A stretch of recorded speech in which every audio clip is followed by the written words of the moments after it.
Welcome, everyone. Welcome to the Marketing Kitchen. My name's Neil Howman from the live team. And here we are, our third Marketing Kitchen already. Where has all the time gone? I've no idea. But before we dive into the main course, I'm going to hand over to my colleague, Ashley, who's going to give you a quick tour of this fantastic live platform of ours. Ashley, take it away. All right. Okay, so if you have the platform open in your browser, you're going to see essentially what we call the map view that looks like this. You can navigate this by simply clicking on any of the rooms you'd wish to go into. Right now, we're all going to be here in the main course. And later on, if people want to continue the conversation, some of our experts will be here in one of our chef corners. You can also navigate by using this left-hand sidebar here. This is a really useful tool because it allows you to see who's in what room. You can see all of our names here on the left-hand side. We're all in the main course. And if you want to jump to a different room, you can also just click on one of these rooms here. Now, if you scroll to the bottom, we have this link here called the Marketing Kitchen Archive. And this is where you will find all of the recordings of our Marketing Kitchen sessions. And you can access these whenever you want, as long as you are able to enter the platform. Right. Great. Thank you. Thank you, Ashley. Yeah, it's a great platform. Just before I introduce our very famous, world-renowned marketing chef today, I would just say that at the end of our sort of formal conversation, formal conversation, there will be an opportunity to explore the platform in more detail. So please stick around, let the conversations flow. That's what it's been put in place for.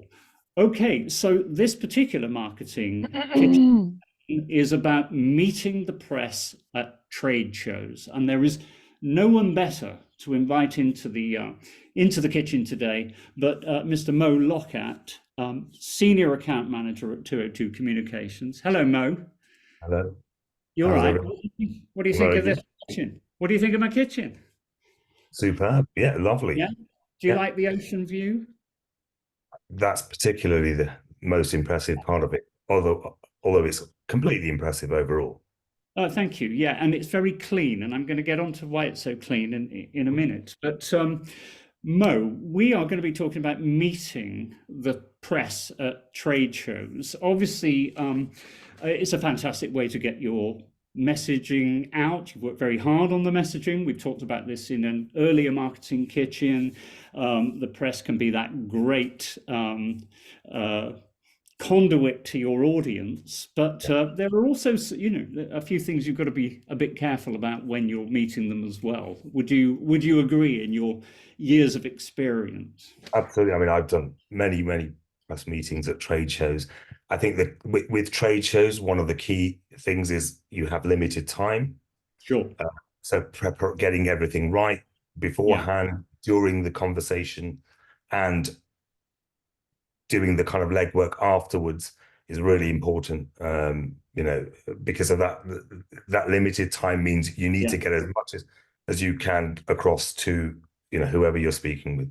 Absolutely, and you beautifully summarized essentially the flow of our conversation today. So when I asked Mo to send over a few points, first of all, Mo, I must compliment you. It's the most detailed tasting menu we've seen so far in the marketing kitchen, and that's a great thing. You started with a quote which I really wanted to read out. It's from Steve Jobs, obviously the late great founder of Apple, and he said, "Simple can be harder than complex. You have to work hard to get your thinking clean to make it simple." Hence my clean kitchen, Mo. But it's worth it in the end, because once you get there, you can move mountains. So before we sort of dig into everything, I think you're really saying that obviously simplicity is what you're trying to strive for in everything you're trying to achieve when meeting the press. Yeah. Absolutely. And I think, getting clear messages across whether it's at a trade show meeting or whether it's in the content that you produce. And I think it's all part of that, the overarching idea should be that we're trying to simplify complex messages and get them across in a clear, concise way.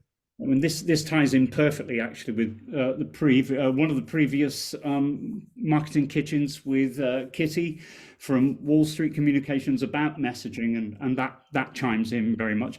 And obviously the social media campaign that we talked about with Joseph in our most recent marketing kitchen as well. But some of the pitfalls of not getting that simplicity. I mean, you're going to cause a lot of confusion, aren't you? And absolutely. I mean, I think especially at trade shows, which is kind of what we're talking about, particularly, what you say, kind of how you say it, and the order that you deliver it, it really does matter. And if you get that wrong, that could lead to mixed storylines, confused audiences, inaccuracies potentially, and opportunities missed to convey, what you want to convey and what differentiates you from your competitors.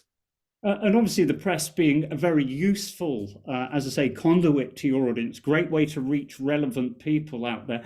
The press wouldn't be doing its job if it wasn't looking to hold certain companies to account and find perhaps weak points in their argument and things. And I'm sure you'd agree that if you're not clear enough with them, and with your messaging and what you're trying to convey, they're going to pounce on that, aren't they? At times, certainly. They are indeed, and that's where sort of some of the preparation for these meetings comes into play.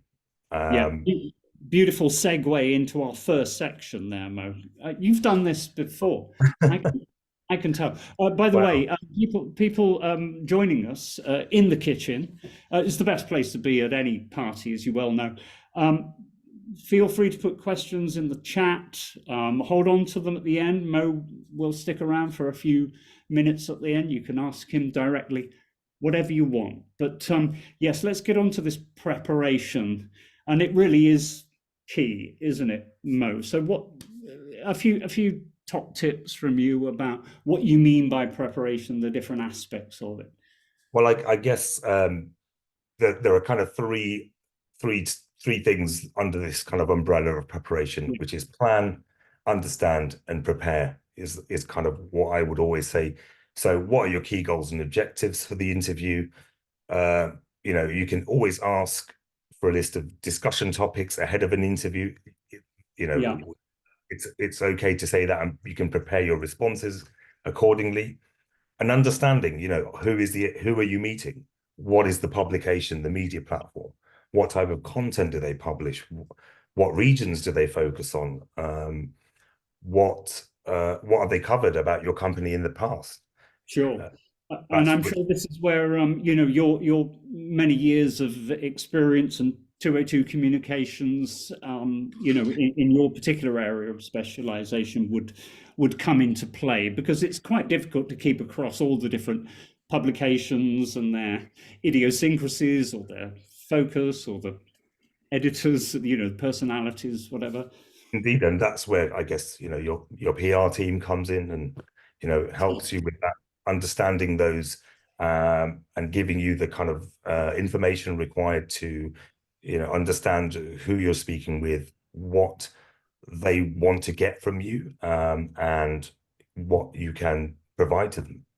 Yeah, so you've done your due diligence, should we say? You've done your research, you've got a sense of the publication and what it's going to be most interested in. Some are more technical, some are more business focused, some are very product focused. But okay, so let's get to that preparation stage. You've done that groundwork.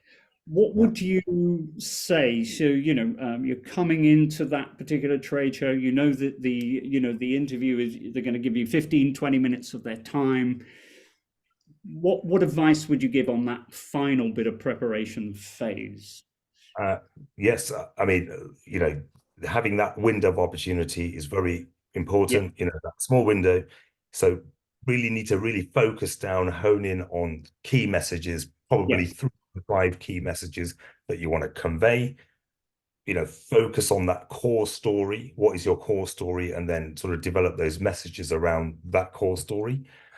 Gather your supporting documents. What are you going to, use as tools to deliver your messages? And often at trade shows, you may be involved in video interviews. So rehearsing is a good way to get one of your colleagues to help you sort of go through some of the messages and the points that you want to put across, and kind of rehearse before you go forward to the interviews. Yeah, all good points. And of course, we've been rehearsing for weeks, haven't we, Matt? Weeks and weeks. Yeah.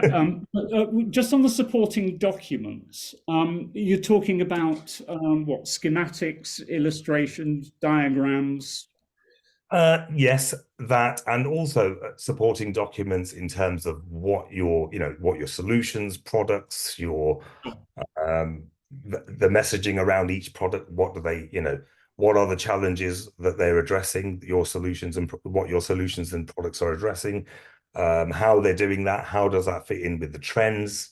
So, these kind of getting your kind of thoughts again clean. It's about not, delivering clean messaging, clear messaging, and that those kind of supporting documents will help you do that methodically. And I suppose because of the time limit, often with with the press at trade shows, is probably having those so you can sort of send them as a follow up or something to accompany them post.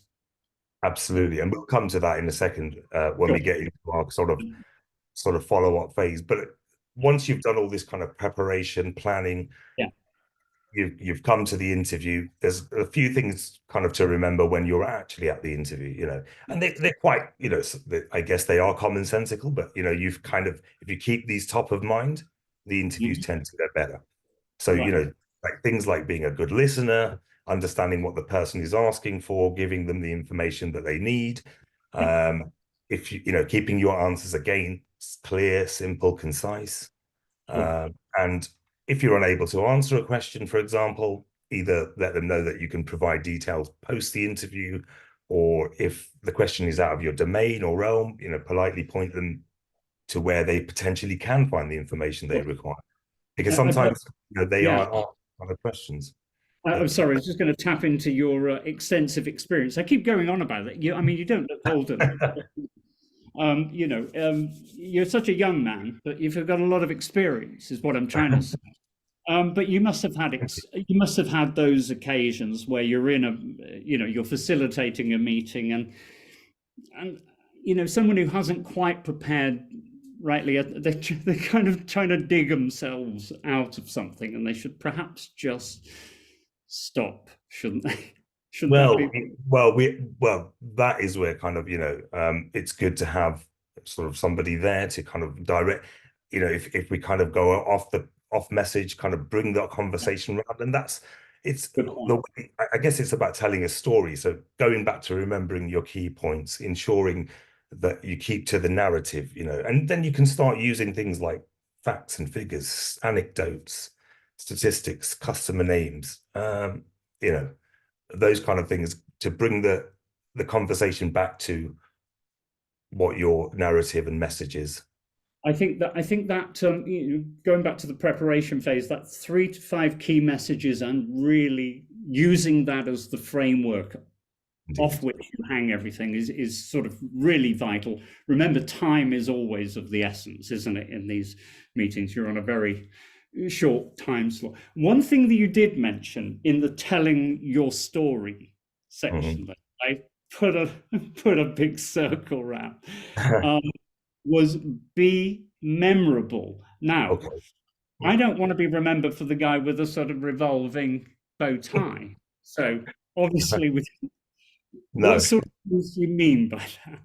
Well, what I mean by be memorable is, when it's these short conversations with the media, they're looking for sound bites, and also, and I think, providing them with something like that is really important, because that could put you into a headline, of a story that they're writing, because you've become now the most memorable person that they spoke with about this particular topic. Yeah, and I guess you're looking always in a very competitive marketplace to just differentiate yourselves in a positive way.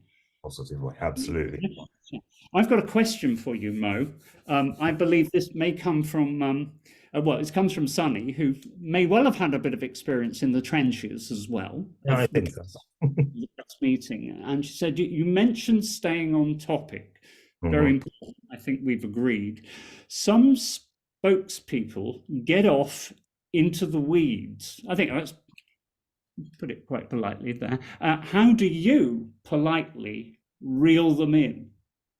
It's a good question. Well, that is a very good question. And I guess it's generally done on a case by case basis, depending on who's being interviewed and who is doing the interviewing.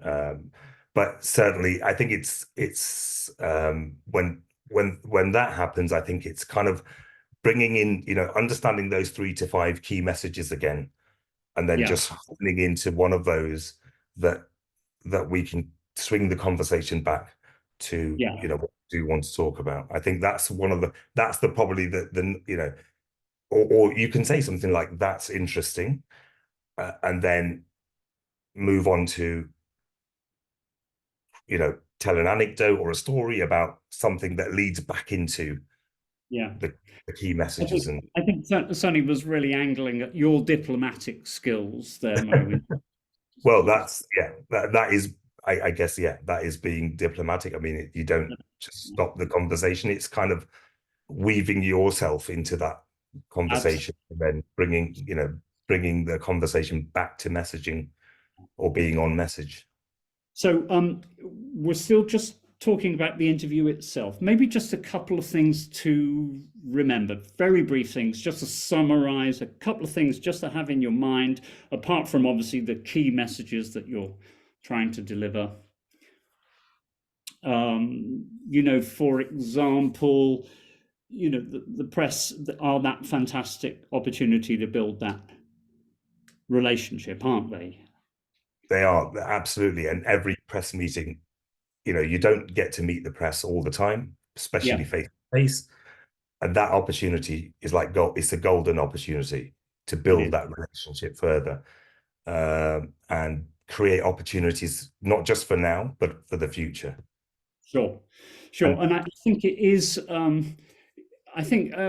it's often just keep breathing, remain calm. There are going to be members of the press out there who are looking to perhaps provoke something of a reaction from you. And I think it's important to I think it's where the relationship is important, but also the preparation appears to is vital, isn't it? So it is, yeah. And just being constructive all the time, with your responses, regardless of the tone of the question. We've all been there where we've been in there with somebody who's, somebody's interviewing one of our clients and they're getting very, sort of into a debate and into a, sort of kind of dangling a carrot so they can, walk into some sort of, conversation that they don't want to be in. So just constructive and positive. We've had things like, example would be somebody disparaging, say, oh, one of your competitors said X, Y, Z, they do this. What have you got to say to that? Well, you just don't say anything about the competitor. Nope. You just kind of stick to what you do and, differentiate, going back to differentiate yourself from the competition. What do you do better? And staying positive, steering the conversation, staying on message, that they're the kind of clear points. All good things to keep in mind. Okay, so obviously you get through your press meeting or press meetings, and that's a great thing. But it was a bit like, with the social media strategy we were talking about last time we were in the kitchen here. Yeah. It's as important, if not more important, to maintain that sense of momentum through and beyond. So, what sort of thoughts have you got about how you build on those meetings? Absolutely. And, that's, like we said, that's a golden opportunity to build on relationships. And some of the things that you must remember, things like if you've promised somebody that you'd send them something or direct them to a particular piece of research, or you were going to send them some images, or any promises that you made during the interview, obviously follow through on those. Don't just ignore them, and you need to make sure that, and if you can't do it, at least contact the person to say, or through your PR team to let them know what you can provide. Once the coverage, if they do cover you, and going back to the social media, really important, make sure your PR teams post the coverage on social media, tag the journalists and the outlet. They really appreciate that. When our clients do that, so that they kind of are, some have even asked us to make sure that our clients do that, which is, what shows us how important it is to them. Obviously, if anyone follows up or has any follow-up questions or wants to do a briefing post the show, forward to the PR team, don't ignore it, get another, conversation going. And then I think all of this keep building is what we want to do is you want to gain the trust of the journalist, the editor that you meet. You want repeat interview requests. You want devote some time to building that relationship. So you can even become, your spokesperson can become a kind of fact checker for that, particular editor or journalist. If they're writing a story, act as an advisor if they're looking for insights on a particular topic. And something that you've said, and because you've become because you were so memorable to them during your trade show interview. The right way, you will, hopefully that will help to incentivize them to come and talk to you as one of their first points of call. Absolutely, I think that's great. The other thing that occurred to me that certainly is quite apparent as an opportunity of these press meetings, not just and most importantly to build that relationship and to differentiate your company and your products, etc., is to find out what opportunities that particular publication has coming down the track. Exactly. Of course, another opportunity to build on. And we touched on that. It's not about just now. This interview is important at the trade show, that 15, 20, 30 minutes if you're lucky. That's important, but it's all about building for the future and keeping that momentum going. Very, very wise words indeed. So, we come back to that core thing about simplicity. Quite difficult to get to, but it's something you should always aim for. Be very clear about your objectives from that opportunity to meet with the press and be looking to the future. Do we have any questions from our audience? Keep them coming. You can feel free to unmic if you wish. One thing I should have said about the Marketing Kitchen is that once we finish the sort of formal conversation, we have our marketing experts, marketing super chefs, master chefs on hand, Chris Lacert, Karen Cohen, and many others who are here. And you should just be free to hang out and ask them anything marketing related, because if they don't know, they'll know someone who does. So if there isn't any more questions, Mo, I'd like to thank you very much for stepping into the kitchen. Have you enjoyed it? I have indeed, and thank you for having me. Yeah, well, thanks for bringing all those interesting ingredients with you. I hope they help. Oh, it's going to be a menu of delights, if I may say so. So thanks for that very much indeed, Mo. Next week in the Marketing Kitchen, you'll be relieved to know that we've got two other guest chefs stepping in. Chris and Cindy, two master chefs, two gastronauts, shall we say, who will be talking about all this sort of marketing tech you can use to assist your marketing efforts. So that will be a great session. And boy, is this Marketing Kitchen archive growing like crazy. So you feel free to come back in and check all of our previous sessions. Mo, thank you very much indeed again. Thank you, Ashley and the live team. And we'll see you next time in the Marketing Kitchen. Bye.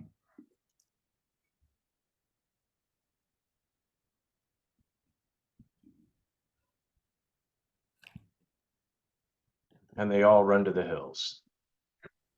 Where did they go? Yes, they did. Is Moe gone?